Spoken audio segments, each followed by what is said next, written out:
اللہ اللہ اللہ اللہ نحمده ونصلي على رسوله الكريم اما بعد فقد قال الله تعالى في كلامه المجيد والفرقان الحميد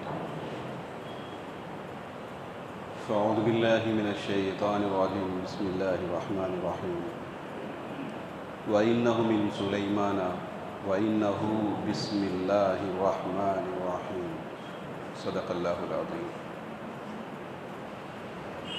قرآن کریم کی شروعات بسم اللہ الرحمن الرحیم سے ہے، جس کے معنی ہیں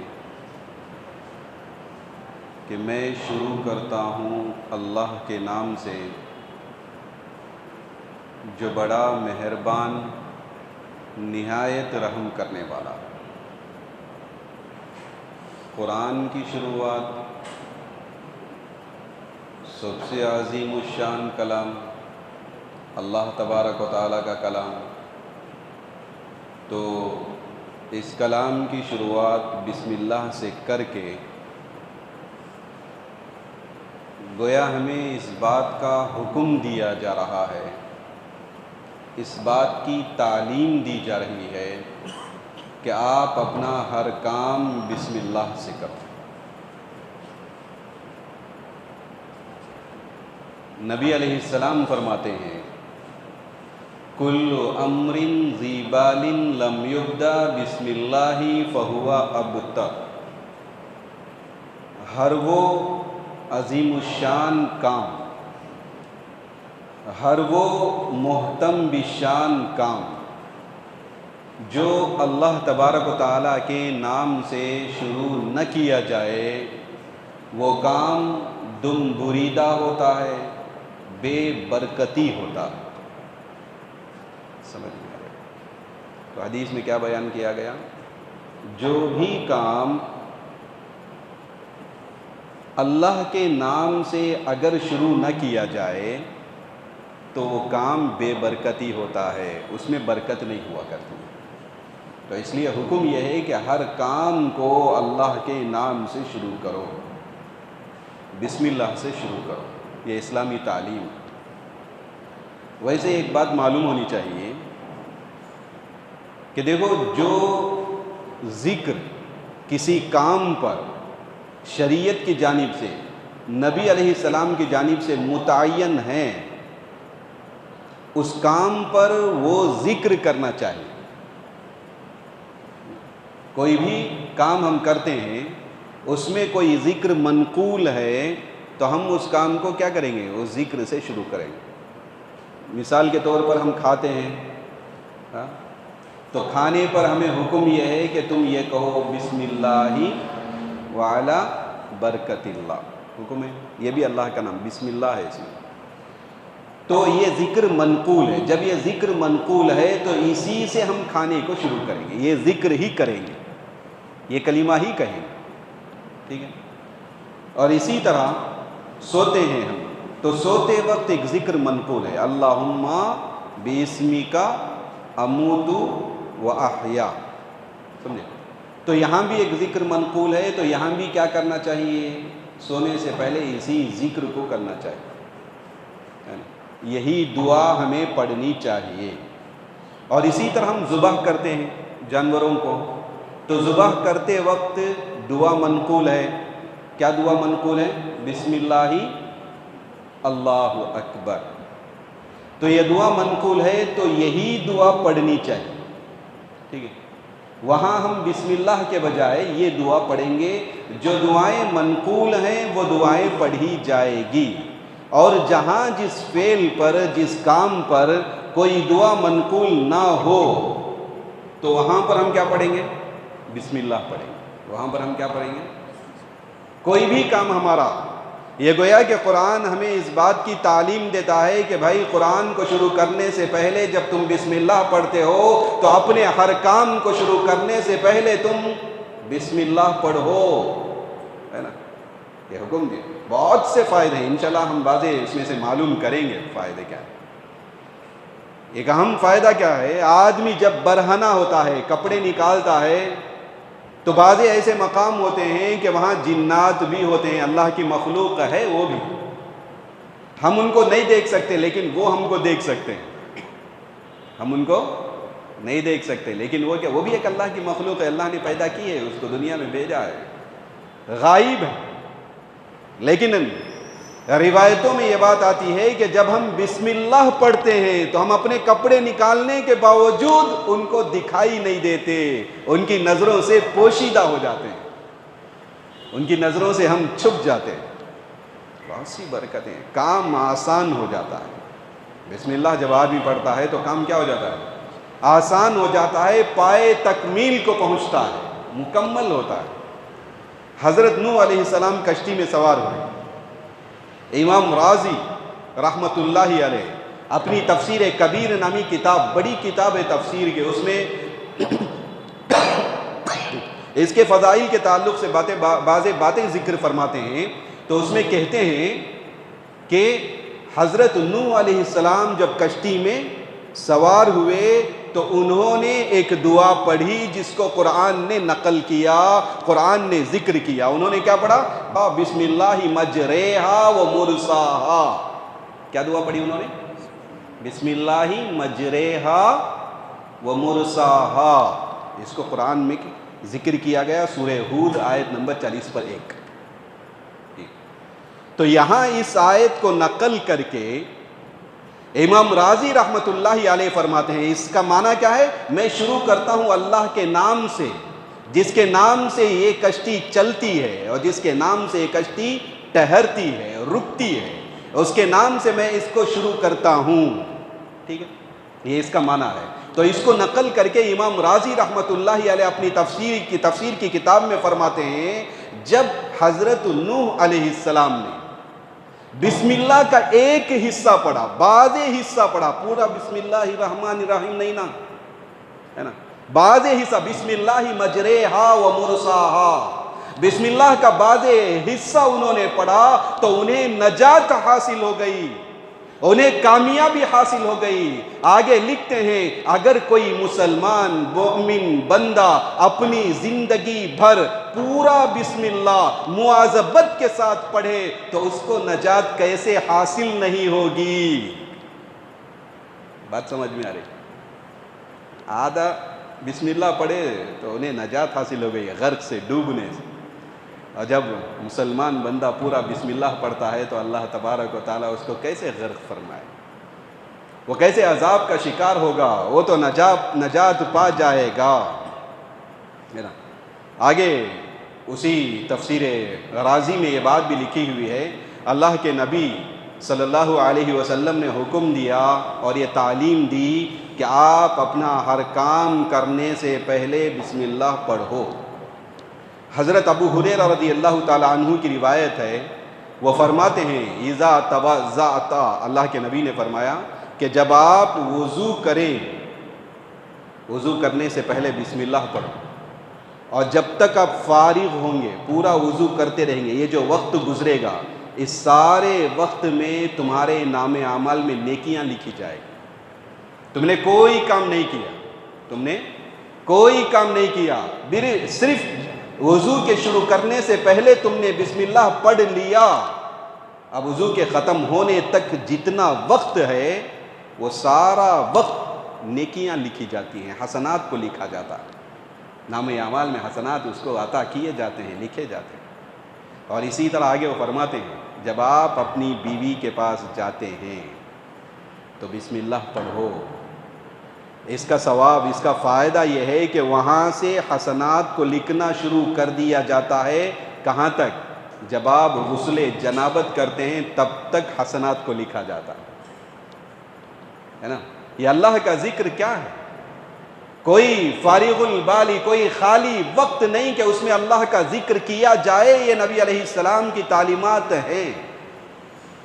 آدمی اپنی زندگی کو، اپنے دن کو جو گزارتا ہے تو دن کے ہر لمحہ، ہر وقت اللہ کا ذکر کیا جائے، یہ حکم دیا گیا۔ تو جو اوقات اس سے خالی ہوتے ہیں، جب اس سے پہلے ہم اللہ کا ذکر کر لیتے ہیں تو ان اوقات میں بھی ذکر کا ثواب دیا جاتا ہے۔ مثال کے طور پر آدمی بیت الخلا جاتا نہیں، اب جاتے ہوئے دعا پڑھ کر چلا گیا تو اب اندر بیٹھ کر دعا نہیں پڑھ سکتا نا، لیکن اس کے باوجود دعا پڑھ کے چلا گیا تو جتنی دیر رہے تب تک اس کو ثواب ہوتا ہے۔ سمجھ میں آ رہی بات؟ اس پر بھی اس کو ثواب ہے، اس لیے کہ آدمی کا ہر وقت اللہ کے ذکر میں ہونا چاہیے۔ تو جتنا وقت وہ فارغ رہتا، سوتا ہے، سونے سے پہلے اس نے وہ دعا پڑھ لی، اب سو کر اٹھے تک وہ ساری نیکیاں لکھی جاتی ہیں۔ تو حدیث میں بات ذکر کی گئی، ابو ہریرہ رضی اللہ تعالی عنہ فرماتے ہیں کہ اگر اس کی وجہ سے اولاد پیدا ہو جائے تو اولاد کی جتنی سانسیں ہیں، زندگی ہے، اس کے بقدر ثواب دیا جاتا ہے۔ سمجھ میں آ رہی ہے بات؟ نہیں سمجھ میں؟ آدمی اپنے گھر والی کے پاس گیا، بھائی سمجھے، اس سے اولاد ہو گئی، بسم اللہ اس نے پڑھا ہے، اولاد ہو گئی، تو اس اولاد کی زندگی، اس کے سانسوں کے بقدر کتنی عمر گزارا، 60 سال، 80 سال، 90 سال، 100 سال، جتنی عمر گزارے اس کی جتنی سانسیں ہیں اس کے بقدر نیکیاں عطا کی جائے۔ سمجھ میں آ رہی ہے بات؟ اور آگے اسی حدیث میں ذکر کیا گیا کہ آدمی جب سواری پہ سوار ہوتا ہے تو چاہیے کہ وہ بسم اللہ پڑھ لے، اور جب پڑھ لے گا تو اس کے ہر قدم پر نیکی دی جائے، سواری کے ہر قدم پہ نیکی دی جائے۔ اسی حدیث میں ہے کہ آدمی کشتی میں سوار ہوتا ہے تو سوار ہونے سے پہلے وہ بسم اللہ پڑھ لے، جب تک وہ کشتی میں رہتا ہے تب تک اس کے لیے نیکیاں عطا کی جائے گی۔ تو اس کے بہت سے فوائد ہیں بسم اللہ۔ بیٹھے بیٹھے ہم جو ہے وہ آسان سے نیکیوں کو، حسنات کو حاصل کر سکتے ہیں، بس چھوٹا سا لفظ کہ اللہ کے نام سے میں اس کام کو شروع کرتا ہوں۔ کوئی بھی کام، ہر کام آپ عادت ڈال لیں کہ ہر کام، جو بھی کام کرنا ہے تو کام کرنے سے پہلے بسم اللہ۔ کوئی چیز ہم نے اٹھائی، بسم اللہ، کسی کو دیا تو بسم اللہ، سمجھے، کوئی اگر ہم نے قدم آگے بڑھایا تو بسم اللہ، اپنی زندگی کا ایک حصہ بنا لیں۔ یہ دیکھو قرآن کا گویا کہ نچوڑ ہے، جو قرآن کے شروع میں جو ذکر کیا گیا، یہ گویا کہ ایک عنوان ہے قرآن کا، گویا کہ قرآن کا ایک نچوڑ ہے۔ اس میں اللہ کی ذات اور اس کی اہم صفات کو ذکر کیا گیا، اللہ کا نام اس میں ذکر کیا گیا، اور رحمان و رحیم اس کے صفات کو ذکر کیا گیا۔ تو قرآن میں جن چیزوں کو ذکر کیا گیا گویا کہ اس کا نچوڑ اس میں موجود ہے، لہٰذا آدمی اس کا معمول بنائے، ہر بیٹھے اٹھے کھڑے چلے ہر حالت میں وہ اللہ کا نام۔ خالد بن ولید رضی اللہ تعالیٰ عنہ کے پاس ایک مجوسی آیا، آ کر کہنے لگا، حضرت آپ جو ہے داعی ہیں، دعوت دیتے ہیں، بلند پائے کہ آپ دعوے کرتے ہیں، ہمیں اسلام کی طرف بلاتے ہیں، اسلام کا کوئی کرشمہ تو بتائیے ہمیں دیکھیں، کوئی کرامت تو بتائیے دیکھیں۔ حضرت نے کہا ٹھیک ہے، صحیح بات ہے، چلو جاؤ زہر لے کر آؤ، زہر قاتل جسے کہا جاتا ہے، تشت میں لایا گیا زہر قاتل۔ اسی تفسیر کبیر میں یہ بات لکھی ہوئی ہے کہ زہر قاتل لایا گیا، اٹھائے، بسم اللہ کہہ کے انہوں نے اس کو کھا لی، اور کچھ نہیں ہوا، کچھ نقصان نہیں دیا، بالکل صحیح سالم۔ تو وہ مجوسی اور اس کے ساتھ رہنے والے سارے کے سارے مسلمان ہو گئے، یہ کہتے ہوئے کہ یہ دین برحق۔ یہ اثر ہوتا ہے اپنے ایمان کے اعتبار سے، ایمان کی قوت کے اعتبار سے، اور بسم اللہ کی برکت کے اعتبار سے جو ہے یہ فوائد ہمیں حاصل ہوتے ہیں۔ اب دیکھو ایک ذرا باتیں ہمیں معلوم ہونی ہے، قرآن کریم میں کتنی سورتیں ہیں؟ 114 سورتیں۔ قرآن میں کتنی سورتیں ہیں؟ 114 سورتیں ہیں۔ ان سورتوں میں سے 113 سورتوں سے پہلے بسم اللہ۔ کتنی سورتوں سے پہلے؟ 113 سورتوں سے پہلے بسم اللہ لکھا گیا ہے، اور ایک سورت میں بسم اللہ نہیں ہے۔ کون سی سورت میں نہیں ہے ہم کو معلوم نا؟ کون سی سورت میں نہیں ہے بسم اللہ؟ سورہ توبہ۔ سورہ توبہ میں بسم اللہ لکھی ہوئی نہیں ہے۔ اس کے وجوہات کیا ہیں؟ شاید آپ جو ہے ہمارے رمضان میں شاید تفسیر سنے ہوں گے تو اس پر بھی آپ وضاحت ہوئی تھی۔ یہ احتمال ہے کہ سورہ توبہ اس سے پہلے والی جو سورہ انفال ہے اس کا ایک حصہ ہے۔ یہ احتمال ہونے کی وجہ سے اس کے درمیان میں بسم اللہ کو نہیں لکھا گیا، اور بھی دوسرے وجوہات ہیں اس کے۔ تو بہرحال 113 مرتبہ سورتوں کے درمیان، سورہ توبہ کے علاوہ سورتوں کے درمیان 113 مرتبہ بسم اللہ لکھی گئی ہے، اور یہ جو ہے فرق کرنے والی ہے۔ یہ بسم اللہ کیا کرنے والی ہے؟ دو سورتوں کے درمیان فرق اور امتیاز کرنے والی ہے۔ نبی علیہ السلام جو پہچانتے تھے کہ ایک سورت ختم ہو گئی اور دوسری سورت شروع ہوئی، یہ بسم اللہ کے ذریعے۔ بسم اللہ ایک امتیاز ہے گویا کہ دو سورتوں کے درمیان، یہ آ کر ہمیں بات بتاتی ہے کہ اس سے پہلے والی سورت ختم ہو گئی اور یہ آئندہ آنے والی ایک دوسری سورت ہے، تو یہ علیحدہ کرنے والی اور دو سورتوں کے درمیان تمیز کرنے والی، اس اعتبار سے کہتے ہیں کہ بسم اللہ قرآن کا جز ہے، کسی سورت کا جز نہیں ہے، سورہ فاتحہ کا جز بھی نہیں ہے۔ سورہ فاتحہ کی شروعات الحمدللہ سے، کہاں سے ہے؟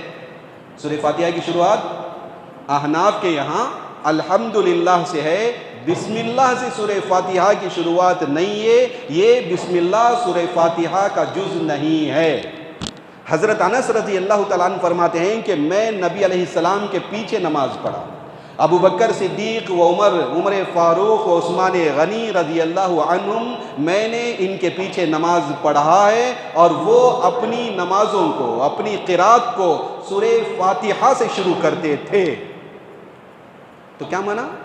بسملہ زور سے نہیں پڑھتے تھے، بسم اللہ زور سے نہیں پڑھتے تھے، اس لیے حکم یہ ہے آپ قرات کرتے ہیں، آپ منفرد ہیں، قرات پڑھتے ہیں، سورہ فاتحہ کو شروع کرتے ہیں تو وہاں آواز سے بالجہر پڑھیں گے، اس سے پہلے جو بسم اللہ ہے یہ آہستہ پڑھیں۔ یہ کیسے پڑھیں گے؟ زور سے نہیں پڑھیں گے۔ قرات شروع ہم اپنے امام کو بھی دیکھتے ہیں، جو قرات پڑھتے ہیں تو کہاں سے شروع کرتے ہیں؟ الحمدللہ رب العالمین، اس سے پہلے وہ تعوذ و تسمیہ پڑھ لیتے ہیں، آہستہ پڑھ لیتے ہیں، ٹھیک ہے؟ تو ہمیں بھی کیا کرنا چاہیے؟ پہلی رکعت ہے تو تعوذ و تسمیہ دونوں آہستہ پڑھنی چاہیے، دوسری رکعت ہے اس میں تسمیہ فقط، بسم اللہ فقط کیا کریں گے؟ ہم آہستہ پڑھیں گے۔ تو 113 سورتوں میں کیا چیز ہے؟ بسم اللہ ہے، اور ایک سورت میں سورہ توبہ میں نہیں ہے۔ اب اس کا طریقہ کیا ہے؟ سورہ توبہ ہم شروع کرتے ہیں تو آیا اس میں بسم اللہ پڑھنا ہے کہ نہیں پڑھنا ہے؟ یہ ایک مسئلہ ہے، یہ مسئلہ بھی معلوم ہونا چاہیے۔ اگر کوئی آدمی، کوئی قاری یا قرآن کی تلاوت کرنے والا تلاوت اوپر سورہ انفال ہے، توبہ کے اوپر کون ہے جی؟ سورہ انفال ہے، سورہ انفال سے اگر تلاوت کرتے ہوئے آیا سورہ توبہ آ گئی ہے اور آپ کی قرات جاری ہے، تو درمیان میں آپ بسم اللہ نہیں پڑھیں گے۔ درمیان میں آپ کیا نہیں پڑھیں گے؟ سمجھ میں آ رہی ہے بات؟ ہاں، اگر آپ نے قرات سورہ توبہ سے شروع کی، آپ نے قرات سورہ توبہ سے شروع کی ہے تو آپ کو بسم اللہ پڑھنا پڑے گا۔ یہ نہیں دیکھے بھائی بسم اللہ لکھا ہوا نہیں ہے ہم کو پڑھنا نہیں، ایسا نہیں ہے، وہاں بسم اللہ آپ پڑھیں گے۔ اور اسی طرح سورہ توبہ کے درمیان سے آپ قرات شروع کرتے ہیں، سورہ توبہ کے درمیان سے اگر آپ قرات شروع کرتے ہیں تو وہاں بھی کیا پڑھنا پڑے گا؟ بسم اللہ وہاں بھی آپ کو پڑھنا پڑے گا۔ یہ بسم اللہ کہاں ترک کی جائے گی، کہاں نہیں پڑھی جائے گی؟ اوپر سے جو آپ پڑھتے ہوئے آ رہے ہیں سورہ توبہ آ گیا تو اب آپ بسم اللہ پڑھے بغیر آگے سورہ توبہ کو آپ شروع کر دیں گے۔ سمجھ میں آ رہی بات؟ اچھا، تو اب ہم کیا جانیں کہ بھائی 113 سورتوں میں بسم اللہ لکھی ہوئی ہے اور سورہ توبہ میں نہیں ہے۔ اس کے علاوہ جو سورۃ النمل ہے نا، سورۃ النمل، اس میں پوری بسم اللہ لکھی ہوئی ہے، اور وہی آیت میں نے شروع میں تلاوت کی، شروع میں پڑھی، وہ کیا ہے؟ وَإِنَّهُ مِن سُلَيْمَانَ وَإِنَّهُ بِسْمِ اللَّهِ الرَّحْمَنِ الرَّحِيمِ۔ یہ پورا بسم اللہ کہاں لکھا ہوا ہے؟ سورہ نمل۔ کہاں لکھا ہوا ہے؟ سورہ نمل، آیت نمبر 30۔ اس میں جو ہے یہاں سورہ بسم اللہ جو ہے پوری لکھی ہوئی ہے۔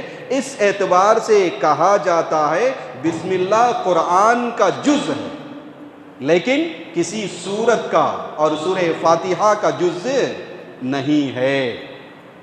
سمجھ میں آئی بات؟ اچھا، اب ہم آئیں گے بسم اللہ کی طرف۔ بسم اللہ، بسمی کے معنی اصل میں بسمی کیا ہے؟ بی اسمی، اللہ کے نام سے۔ با کا معنی اردو میں سے کا آتا ہے، با کا معنی اردو میں کیا آتا ہے؟ سے کا معنی آتا ہے۔ تو بھی اسم کہتے ہیں نام کو، اسم کہتے ہیں نام کو. تو بسم اللہ کا معنی کیا ہوگا؟ اللہ کے نام سے میں شروع کرتا ہوں. ٹھیک ہے؟ تو کیا ہونا چاہیے؟ اسم، الف سین میم یہ ہونا چاہیے، ہے نا.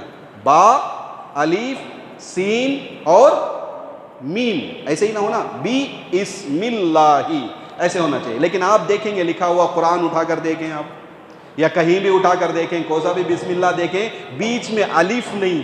با اور سین کے درمیان الف ہے کیا؟ الف نہیں ہے، ملا کر لکھتے ہیں با سین میم، اس طرح لکھا جاتا ہے. اس کی وجہ بتاتے ہیں مفسرین، یہ زیادہ استعمال کیا جانے والا کلمہ ہے، اس وجہ سے الف کو گرا دیا گیا، ختم کر دیا گیا، اور اس کے عوض میں کیا کیا جاتا ہے؟ با کو تھوڑا لمبا کر کے لکھا جاتا ہے. لکھتے ہوئے کیسا لکھتے ہیں؟ با تھوڑا لمبا کر کے بسم اللہ الرحمن الرحیم. ٹھیک ہے؟ طویلت البا، تفسیر بیضاوی میں لکھا ہوا ہے کہ الف کو گرا دیا گیا اور اس کے عوض با کو قدرے طویل کر کے، قدرے لمبا کر کے لکھا جاتا ہے بسم اللہ. لکھتے ہوئے اچھا لکھنا. حضرت علی رضی اللہ تعالیٰ عنہ فرماتے ہیں ایک آدمی اس کو عمدہ انداز سے لکھا، لکھنے پر اس کی مغفرت ہو گئی. سمجھے؟ اس کی بہت سی فضیلتیں ہیں. اس کو جو ہے آدمی دیکھتا ہے محبت کی نگاہ سے، اور اس کو اٹھا کر اپنے سینے سے لگاتا ہے تو اس پر اس کی جو ہے مغفرت کر دی جاتی ہے. سمجھے؟ کیوں؟ اس لیے کہ اس میں کیا لکھا ہوا ہے؟ اللہ تبارک و تعالیٰ کا نام لکھا ہوا. اللہ ہے نا، وہی نا بسم اللہ. اسم کے بعد ہے دوسرا لفظ اللہ. دوسرا لفظ کیا ہے جی؟ اللہ. اللہ یہ اللہ تبارک و تعالیٰ کا نام ہے. میرا ایک نام ہے، آپ کا ایک نام ہے، اور فلاں کا ایک زید نام ہے، فلاں کا ایک عمر نام ہے. زید ایک آدمی کا نام، اس کے بہت سی صفتیں. وہ کیا ہے؟ وہ تاجر ہے، وہ عالم ہے، وہ فاضل ہے، وہ حاجی ہے نا، وہ بڑا آدمی ہے، وہ جو ہے ڈاکٹر ہے، انجینئر ہے. ایسے بہت سے صفات کا حامل ہے. یہ سب اس کے نام نہیں ہے، اس کا نام ایک ہی ہے. کیا ہے؟ زید. سمجھ میں آ رہی بات سمجھو. ایک آدمی ہے، اس کا نام کیا ہے؟ زید ہے. اب اس کے بہت سے صفات ہیں، عالم ہے، فاضل ہے، مفتی ہے اور طبیب ہے، اور وہ مختلف قسم کے اس کے اندر صفات پائے جاتے ہیں. یہ سب صفات ہیں، لیکن اس کا نام کیا ہے؟ زید نا. ویسے اللہ یہ اللہ کا نام ہے، اس میں ذاتی اسے کہا جاتا ہے، یہ اللہ کا نام ہے. اس کے علاوہ رحمان، رحیم، رؤوف، رب، کریم، غفور، یہ ساری کی ساری چیزیں اس کے صفات ہیں. اس کا نام کیا ہے؟ صرف ایک ہی ایک نام ہے. کیا نام ہے؟ اللہ. بڑا عجیب نام، بڑی محبت سے نکلنے والا نام، لفظ اللہ. اللہ کے لفظ میں اللہ ایک محبت رکھ دیا ہے، چاشنی رکھ دیا ہے. رومی رحمت اللہ علیہ فرماتے ہیں اللہ اللہ اینچ شیرین است نام، شیر و شکر می شود جانم تمام. اللہ اللہ کیا میٹھا نام. اپنے انداز سے فرماتے ہیں اللہ اللہ یہ اللہ کا لفظ کیا میٹھا نام ہے. اس کے اندر ساری مٹھائیاں اس کے سامنے بیکار ہیں، ساری قسم کی شیرنی اس کے سامنے بیکار ہے. آدمی تنہائی کے وقت میں محبت اور اخلاص کے ساتھ جب اللہ تبارک و تعالیٰ کا نام ذکر کرتا ہے، وہ اپنے دل میں اللہ کی ایک لذت کو پاتا ہے. اللہ کا نام ایسا ہے. آج تک دنیا متحیر ہے، پریشان ہے کہ یہ لفظ اللہ کی تحقیق کیا ہے.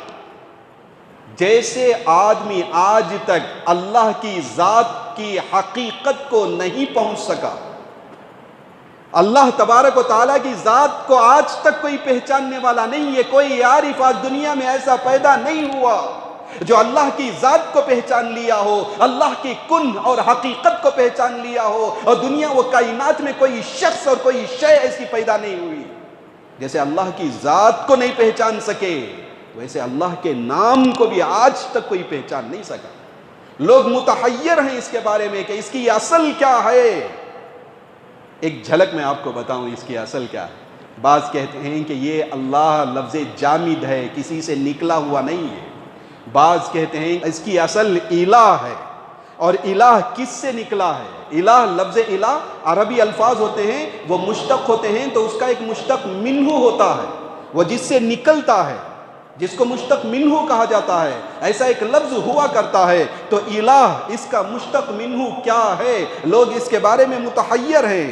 ایک قول یہ ہے، پہلا باب فتح آلہا اور دوسرا باب سمیع آلیہا سے، اور آلیہا کا معنی ہے متحیر ہونا، لوگ حیران ششدر متحیر ہیں اللہ کی ذات کے بارے میں۔ اور تیسرا کہتے ہیں کہ الوہت سے نکلا ہے، الوہا کے معنی سکون حاصل کرنا، الوہا کے معنی اللہ کی ذات ایسی ہے کہ اس کے نام سے، اس کے ذکر سے لوگ سکون حاصل کرتے ہیں۔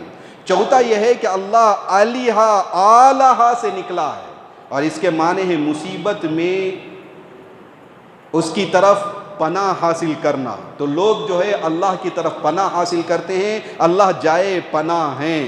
اور پانچواں جو ہے ماخوذ منہ، یہ بتاتے ہیں کہ الہ الفصیل سے مشتق ہے، اور اس کے معنی اونٹ کا اپنی ماں سے چمٹ جانا، اونٹ کے بچے کا اپنی ماں سے چمٹ جانا، ویسے بندے اللہ سے چمٹ جاتے ہیں۔ اور چھٹا ایک جو ہے اس کا مشتق منہ بتاتے ہیں کہ والہا متحیر ہونے کا معنی، اور ساتواں بتاتے ہیں لاہ یلیہ لیہن و لاہن، یعنی پوشیدہ ہونے کا معنی۔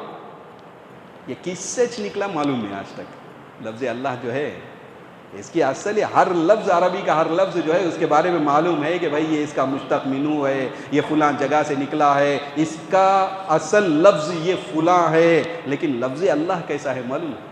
آج تک اس کے مشتق منو کے بارے میں معلوم نہیں۔ اسی لیے عارفین کہتے ہیں جیسے اللہ کی ذات کو آج تک لوگ پہچان نہیں سکے، ویسے اللہ کے نام کو بھی آج تک لوگ پہچان نہیں سکے۔ لوگ متحیر ہیں، ششدر ہیں کہ کیا کیا جائے، سمجھے؟ اس کی فضیلت جو ہے بہت زیادہ، اس کی فضیلت اور اس کی تعظیم کے تعلق سے بہت سی حدیثیں وارد ہیں۔ امام رازی رحمۃ اللہ علیہ فرماتے ہیں من رفع قرطاسا من الارض فیہ بسم اللہ الرحمن الرحیم اجلالا لہ کتب عند اللہ من الصدیقین۔ امام رازی رحمۃ اللہ علیہ کیا فرماتے ہیں؟ کہیں آپ کو ٹکڑا پڑا ہوا ہے اور اس میں بسم اللہ لکھا ہوا ہے، اس میں کیا لکھا ہوا ہے؟ بسم اللہ لکھا ہوا ہے، اس کی تعظیم کے خاطر اگر آدمی اس کو اٹھائے گا تو اللہ اس کو صدیقین میں لکھ دے گا۔ ٹکڑے بسم اللہ کے ٹکڑے کو اٹھائے تو اللہ کس میں، ان کا نام کس میں لکھ دیتا ہے؟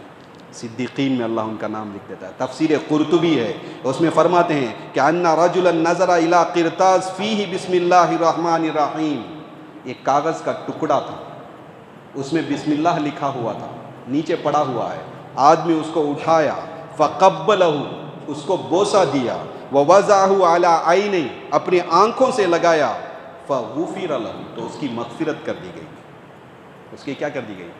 مغفرت کر دی گئی، ٹھیک ہے۔ اسی قرطبی کے حاشیے نیچے میں ایک بات لکھے ہیں، بشر الحافی رحمۃ اللہ علیہ، بہت بڑے اللہ والے گزرے، ان کی جوانی کیسے گزری معلوم ہے؟ شراب اور شباب میں ان کی جوانی گزری ہے نا، شراب کے عادی، شباب کے عادی، اس طرح جو ہے وہ گزارے ہیں، لیکن اب اولیاء اللہ کے سردار شمار کیے جاتے ہیں۔ سعد محدثین ہیں نا، حدیث بیان کرنے والے بڑے بڑے محدث، وہ سب ان کے سامنے زانوے ادب جو ہے وہ طے کرتے گا، ادب سے بیٹھتے ہیں، ایسے بیٹھتے ہیں ان کے سامنے، ایسے ہمیں بیٹھا تھا نہیں، یہ ادب سے بیٹھنا ہے۔ تو کیا فرماتے ہیں کہ وہ بڑے بڑے محدثین جو ہے کیا کرتے ہیں، ان کے سامنے ادب سے بیٹھا کرتے ہیں، اتنے بڑے اللہ والے۔ انتقال ہوا، صبح جنازہ نکلا ان کا، اٹھا کر گئے صبح جنازہ، قریب قبرستان، بولتے عشاء کے بعد جا کر دفنائے گا، اتنے لوگ، اتنی بھیڑ ان کے جو ہے جنازے تھے، لوگ جانے نہیں دیتے تھے، اتنی بھیڑ آ گئی، صبح جنازہ، فجر کے بعد جنازہ پڑھا گیا، اور ان کی جو تدفین ہوئی عشاء کے بعد تدفین ہوئی، اتنے بڑے اللہ والے، اتنا بڑا مقام رہے گا۔ پیدل جو چلتے وہ نیچے چپل اور جوتا نہیں پہنتے تھے، چپل پہنے وغیرہ، اللہ اتنا بڑا مقام ان کو دے دیا، اللہ والوں کے سردار شمار کیے جاتے ہیں۔ کون؟ بشر الحافی، چپل نہیں پہنتے، جوتا نہیں پہنتے تھے۔ پوچھا گیا کیا حضرت کیوں آپ چپل نہیں پہنتے ہیں، جوتا نہیں پہنتے ہیں، وجہ کیا ہے؟ تو حضرت کہنے لگے یہ دو باتیں ذکر کی گئی۔ پہلی بات بتاتے ہیں میں جب توبہ کیا تو میرے پیر پہ چپل نہیں تھے، اس وجہ سے میں چاہتا ہوں کہ ساری زندگی ایسے گزار۔ ایک اور بات بھی نقل کی گئی، وہ کہتے ہیں کہ یہ زمین اللہ کا فرش ہے. ہم اپنے گھر میں فرش بچھاتے نا, ہم اپنے گھر میں فرش بچھاتے نا, فرش پہ چپل کے ساتھ چل سکتے کیا؟ نہیں چلتے نا. یہ زمین اللہ کا فرش ہے, اور اس کے فرش کو میں کیسے گندا کروں چپل پہ؟ اتنے بڑے درجے کی. ان کی جوانی جو ہے کیسے تھی؟ شباب میں, شراب میں, اس طرح جوانی ان کی. راستہ گزر رہے تھے, دیکھا ایک کاغذ کا ایک ٹکڑا جس میں بسم اللہ لکھا ہوا ہے, وہ پڑا ہوا ہے, اور لوگ اس کو کھندل کے جا رہے. ان کی نظر پڑ گئی اس پہ, دیکھا ارے یہ تو میرا اللہ کا نام اس میں لکھا ہوا ہے. ایک کاغذ کا ٹکڑا ہے لیکن اس پہ کیا لکھا ہوا؟ میرے اللہ کا نام لکھا ہوا ہے, اور میں اس کو کیسے چھوڑ دوں؟ لہذا اس کو اٹھائے, اس کو انہوں نے دھویا پانی سے. ان کے پاس جو دینار تھے, جو پیسے تھے, اس کے ذریعے خوشبو لیے, اور خوشبو لے کر اس کاغذ کے ٹکڑے پر انہوں نے خوشبو لگایا. اللہ کے نام پر, اللہ کا نام ہے اس لیے انہوں نے کیا کیا؟ اس پر خوشبو لگایا, اور لگا کر اس کو ایک بلند مقام پر, اس کو ایک بلند مقام پہ رکھ دیا.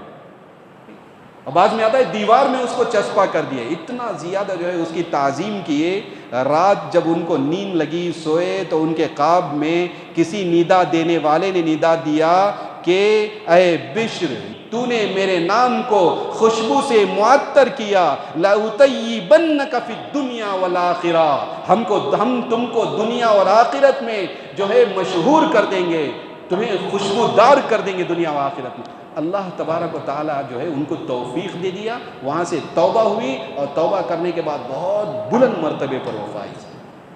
ایسے زندگی کا جو ہے نا, ان کی جو کایا جو پلٹی ہے زندگی کی, یہ کس اعتبار سے؟ اللہ کا نام, اس کے تعظیم کرنے کی وجہ سے. لہٰذا کیا کرنا چاہیے؟ بسم اللہ کی تعظیم کرنی چاہیے. ہم ایسے ہی لکھ کر ایسے ہی ہم نہ ڈالیں. ہم اپنے رخوں میں لکھتے ہیں, اپنے رخوں میں شادی بیاہ کے جو کارڈ ہوتے ہیں, رخے ہوتے ہیں, اس میں لکھتے ہیں.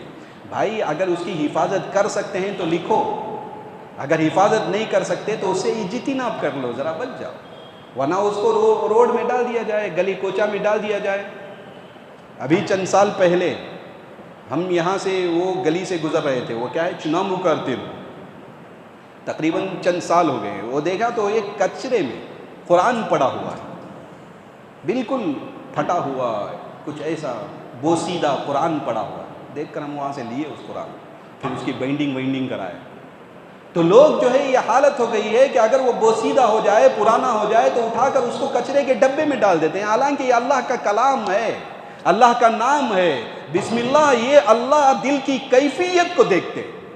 آپ جو کام کرتے ہیں اس کے ساتھ اللہ آپ کے دل کی کیفیت کو دیکھتے ہیں. اگر اللہ کی تعظیم سے اتنا چھوٹا سا کام کیا جاتا ہے تو اللہ مغفرت کے جو ہے فیصلے فرما دیتے ہیں.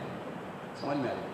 اچھا, ایک مسئلہ آپ جو ہے وہ جو رخے کے تعلق سے, اور دوسرا خط لکھنا ہے. آج کل تو خط نہیں لکھا جاتا. اس میں مسئلہ یہ ہے کہ اگر اس میں بسم اللہ لکھنا ہے تو بسم اللہ لکھ سکتے ہیں, حرج نہیں.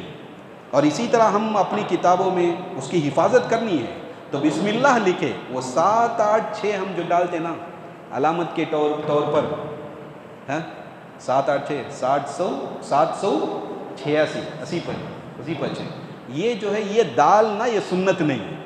اس سے بسم اللہ کا ثواب نہیں ملے گا, اس سے بسم اللہ کا فائدہ نہیں. بسم اللہ لکھیں گے تو بسم اللہ کا فائدہ ہے. ہم 7 8 6 لکھیں گے, اس کا حاصل ہے, حاصل ہو یا نہ ہو, یہ صرف اس کا حاصل نہیں, دوسرے کسی نام کا بھی وہی حاصل آئے گا. لہٰذا اس کے لکھنے پر کوئی ثواب ملنے والا نہیں ہے. تو 7 8 6 نہ لکھے, بلکہ بسم اللہ لکھے اور اس کی حفاظت کرے, اس کی تعظیم کرے, اس کی حفاظت کرے. نبی علیہ السلام بھی خط لکھیں. کن کی طرف؟ شاہان عرب اور عجم. عرب اور عجم کے جو بادشاہ ہیں, ان بادشاہوں کی طرف نبی علیہ السلام نے خطوط لکھے. روم کا بادشاہ, ایران کا بادشاہ, حبشہ کا بادشاہ, اس طرح کے جو بادشاہ ہیں ان بادشاہوں کی طرف نبی علیہ السلام کیا کیے ہیں؟ خطوط لکھے ہیں. بخاری میں ہیں وہ احادیث, لیکن ان احادیث میں دیکھا جائے تو ہمیں معلوم ہوتا ہے کہ اس کی شروعات بسم اللہ الرحمن الرحیم سے. نبی علیہ السلام خط لکھتے ہوئے اوپر لکھتے ہیں, نیچے مضمون ہے یہ محمد رسول اللہ صلی اللہ علیہ وسلم کی جانب سے فلاں بادشاہ کی طرف ہے, لیکن اس سے پہلے ہیڈنگ آتی ہے بسم اللہ الرحمن الرحیم.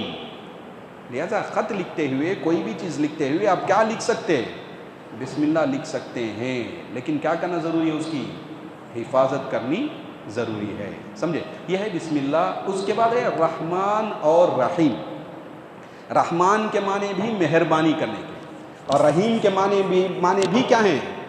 مہربانی۔ رحم سے دونوں نکلے ہیں، کس سے نکلے ہیں؟ رحم سے نکلے ہیں، اور رحم کرنا یعنی مہربانی کرنا دونوں کا معنی ہے۔ تو اس کے درمیان فرق بتاتے ہیں بعضی لوگ۔ رحمان کا معنی اللہ مہربانی کرنے والا دنیا میں، رحمان الدنیا، اس کا رحمان کا معنی کیا ہے؟ رحمان الدنیا، دنیا میں مہربانی کرنے والا۔ کس پہ مہربانی کرنے والا؟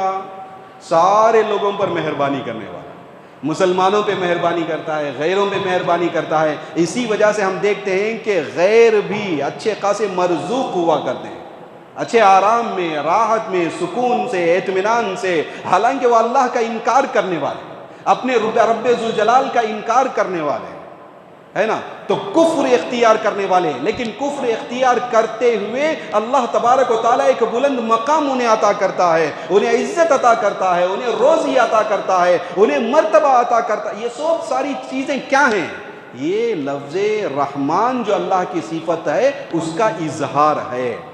رحمان والی صفت کا کیا ہے جی؟ اظہار ہے۔ تو رحمان کے معنی کیا ہے؟ دنیا میں اللہ رحم کرنے والے، خواہ وہ مسلمان ہو کہ غیر مسلم ہو، سب پر اللہ کی مہربانی ہوتی ہے۔ اور دوسرا معنی ہے کیا ہے اس کے بعد؟ رحیم۔ رحمان کے معنی اس کے بعد کیا ہے جی؟ رحیم۔ رحیم کا معنی کیا ہے؟ اللہ مہربانی کرنے والے آخرت میں، رحیم الآخرہ، کیا کرنے والے؟ آخرت میں مہربانی کرنے والے۔ تو یہ کیا ہوگا؟ یہ صرف مسلمان اور مومن کے ساتھ خاص۔ اب اس میں کوئی کافر اور کوئی غیر مسلم اس کی رحمت میں، اللہ کی مہربانی میں یہاں پہ داخل نہیں ہوگا۔ رحمان کے رحم میں تو ہر ایک داخل ہو سکتا ہے، لیکن رحیم کی جو رحمت اور مہربانی ہے اس میں صرف اور صرف مسلمان اور مومن ہی داخل ہوگا۔ رحیم الآخرہ، اس کا معنی کیا ہے؟ رحیم الآخرہ، آخرت میں مہربانی کرنے والا، اور صرف مسلمانوں پہ۔ رحمان والی جو صفت ہے مہربانی، یہ دنیا میں ایک حد پر پہنچ کر ختم ہونے والی ہے، موت آئی تو ختم، اس کے بعد دوسرا مرحلہ شروع۔ رحیم والی جو صفت، مہربانی والی جو صفت ہے، یہ کبھی ختم نہ ہونے والی صفت۔ اللہ تبارک و تعالیٰ کی بڑی بڑی رحمتیں اور مہربانیاں اس میں داخل ہیں، وہ اللہ کے رحیم ہونے کا اظہار ہے۔ سمجھ میں آ رہی ہے؟ رحمان کے معنی رحمان فی الدنیا، رحیم کے معنی رحیم فی الآخرہ، اور بھی بہت سے معنی ہیں، یہ معنی ہم آسان ہیں سمجھنے کے۔ تو ایسے جو ہے اللہ تبارک و تعالیٰ ایک مختصر جملے میں بہت سے معنی کو اللہ سمیٹ کے رکھ دیتا ہے۔ بسم اللہ الرحمن الرحیم، یہ کثیر معنی اس کے اندر پایا جاتا ہے۔